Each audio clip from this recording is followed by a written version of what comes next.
is everyone doing today? This is Raf from Between Two Forks, and today we'll be making paleo hummus. So usually hummus is made with garbanzo beans, which is not at all paleo. That being said, we'll replace it with lotus seeds. Lotus seeds is something that we meaning Asian cuisines have been using for many centuries. So in any well-stocked Asian grocery store, you'll be able to find lotus seeds. It comes in a can like this, soaked in water, or it comes dried. So these dry ones, you want to treat them like garbanzo beans. You do want to soak them overnight and boil them for 30 minutes, drain them, and they are good to go. Alright, next most important ingredient, second most important ingredient in hummus is tahini. So make sure you get some good tahini. Okay, so next thing here, we have 4 cloves of garlic peeled. You want to mince them really well. Okay, let's talk about paleo hummus for a second. So there are many variations of paleo hummus. There's cauliflower, soaked cashews. I am not a fan of the cauliflower one, and I can't have cashews in the house because we have a huge nut allergy here. So for anyone that has a nut allergy, lotus seeds are the way to go, because if you sit it side by side with the real hummus, you can't even tell the difference. All right, so back to the garlic here. With raw garlic, it is really spicy, it is very harsh on the palate, and it kind of overpowers a lot of things. So what I like to do here is, you can see, I like to pour some hot oil over it, about 1/4 cup of oil over the garlic, and this mellows it out, and it doesn't have that extremely sweet taste of cooked garlic either. So this is one cool trick that you can use to mellow out your garlic in a dish.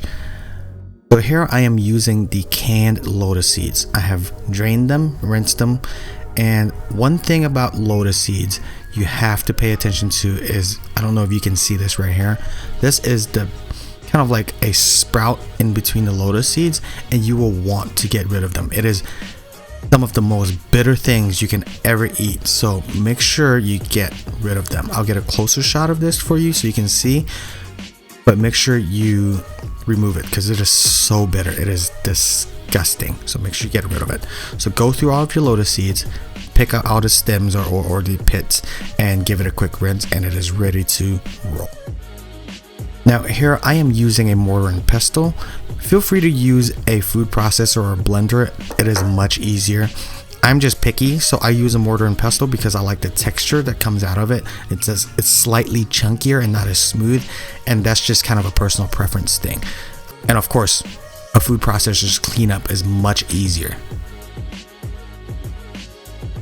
So now you'll want to kind of grind it down to a paste with the lotus seeds. Make sure there are no huge chunks or whole lotus seeds left. So I know you don't want to see all this, I'm fast forwarding through it, but as you can see here, I have gone through and made sure that there are no whole lotus seeds left in here. So when you do add the tahini next, we're adding about 1 cup. I used about 3/4 cup. It's all a personal preference thing, but make sure you stir it, because if you don't stir it, it is like the natural butter where it kind of settles and you'll just pour off the oil off the top. So you want to make sure you stir your tahini very well.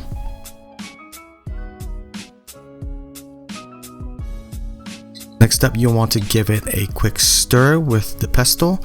I probably should have used the spoon or the fork that's right next to it, honestly, but I don't know what I was thinking. We'll skip through this. So next, you will want to add the garlic oil that we made earlier.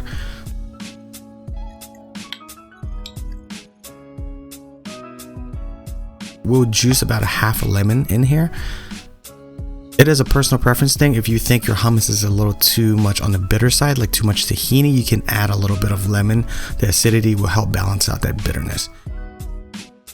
Here we're adding about 1/2 cup of Coyo. It is a paleo friendly yogurt. It is also vegan friendly, so this is actually a vegan and paleo friendly recipe. So there you guys go. So give it a quick stir. As you can see here, this smells so good. You can see here that the hummus is kind of taking shape, and oh man, it is so good. You guys have to try this recipe, and comment below to let me know what you guys think of this. And if you guys have added any of your own, you know, flavors from your kitchen to it, this is a great base hummus recipe. So I would love to hear how you guys have changed it and made it your own. Okay, here you see I switched from the spoon back to the pestle because at this point I want to have a little bit smoother, not as chunky. As you can see here, it's a little too chunky. So this is a great opportunity for you to use the pestle and just kind of smooth out the texture.